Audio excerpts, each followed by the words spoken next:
Hello everyone. On this fifth and last day of season 1 presentation from the paper number 105A, History of English Literature from 1315 to 19, I choose the topic Influence of Poetry on Poets and Writers. Here is my personal information.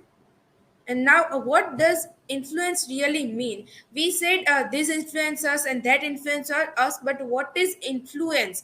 According to Cambridge University, influence simply means the power to have an effect on people and things.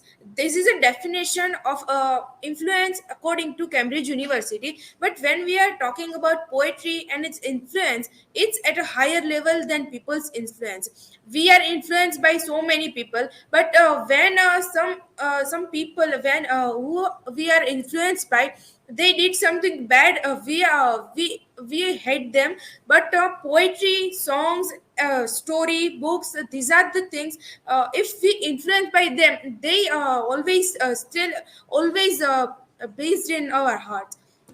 Influence doesn't mean the struck one meaning in poetry. Here it also means attraction by the poetry. We attract by the poetry. We read poetry and we love poetry. Inspiration by poetry. Some poetry are really inspirational. Interest in the poetry. Poetry take interest in it. We read poetry with full of interest. Now poetry. According to June Jordan, poetry is a political act because it involves telling the truth. Poetry, she means that poetry has some political elements in it because it tells the truth of it. From ancient to modern era, every poet, writer, philosopher, and critics give their opinions on poetry, which describes how poetry influenced them. Not only poets write poetry, but the philosophers and critics from the ancient times also give their opinions on poetry. We experience so many forms and theory of defense and support to poetry. Poetry has so many defense in it and so many support towards it, like Plato's views of poetry, Aristotle poetics, didactic poetry, study of poetry by Matthew Arnold, and fragments of poetry by Julius Caesar, etc. Influence of poetry on poets. When we talk about influence of poetry on poets, of course we have to choose their poems, that how they reflect themselves in their poetry. Here I choose a P.B. Shelley's poetry loves philosophy. The fountains mingle with the river and the river with the ocean. The winds of heaven mix forever with the sweet emotion. These lines show that what he feels about nature and how he tells that nature in further. This poem leads towards his lover. He tells his lover that if a natural thing mingles in each other, why we can mingle in each other. Now, daffodils by William Wordsworth. We all know daffodils from so many times, that I wandered lonely as a cloud that flows on high over vales and hills, when all at once I saw a crowd, a host of golden daffodils beside the lake, beneath the trees, fluttering and dancing in the breeze. This is a very beautiful poem of Wordsworth, and this type of poem, when Wordsworth wrote it, then we say that yes, Wordsworth is a romantic literature, a call as a father of romantic literature. The poetry's structure, poetry's rhythm, poetry's rhyming scheme, poetry's so many meters and structure, syntax, everything is perfect. When we read poetry, of course it seems a little bit difficult, but if we dig in it, we can easily understand it. And words he choose for his poetry, it seems that how he influenced by nature and poetry. Now, songs from play by Shakespeare. We I choose a poetry, but when I see these two songs, which by Shakespeare famous for dramas and plays and that thing, but he also wrote so beautiful songs in his plays. This one, shy no more ladies, shy no more, men were deceivers ever, one foot in the sea and one on shore, to one thing constant never, then shy not so, but let them go. This song is from much ado about nothing play from 1612, which he written.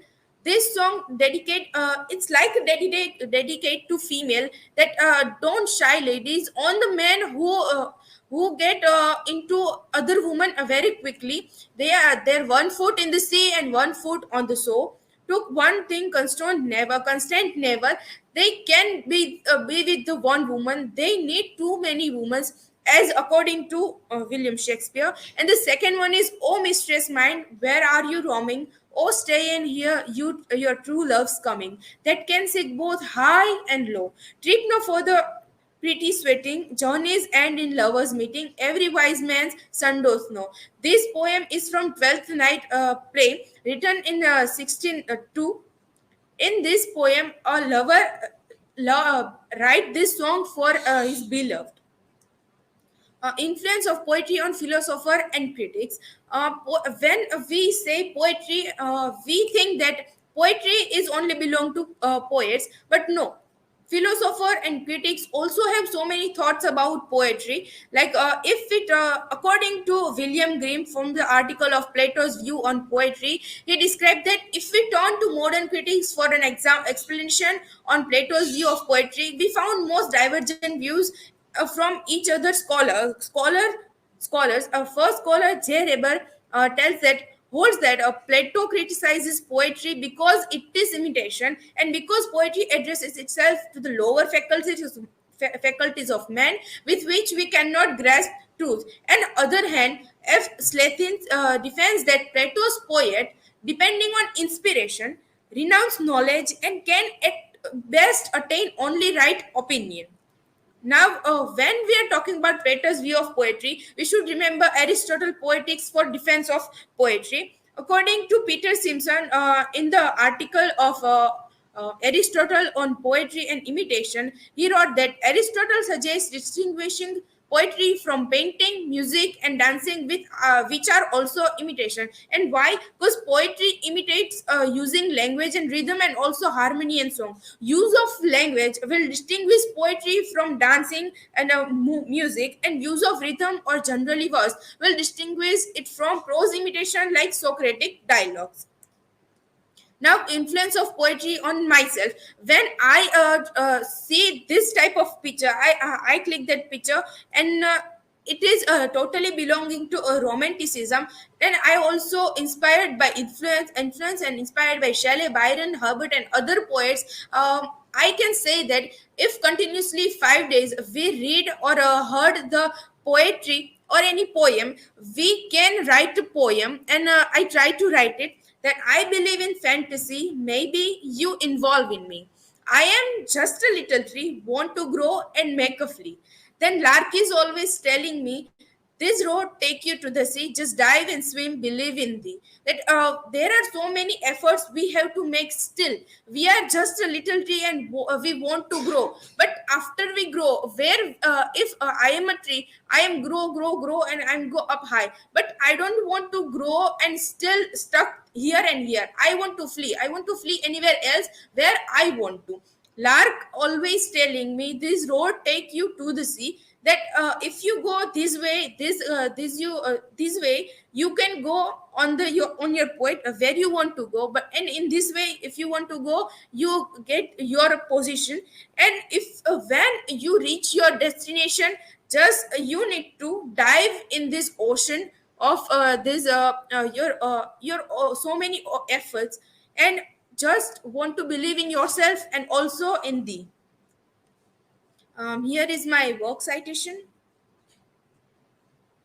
Thank you. According to you, what is your opinion about poetry? My opinion about poetry. I personally read so many books and also read so many poetry. But when I read a story, and unlike it, I read a poetry. I really like poetry most than story, because poetry has this influence.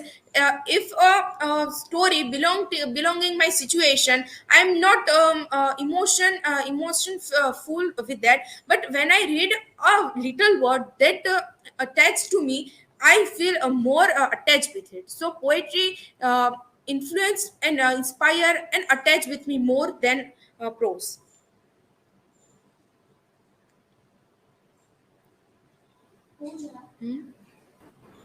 Pooja, what according to you inspires an individual to write? What according to me inspires an individual to write?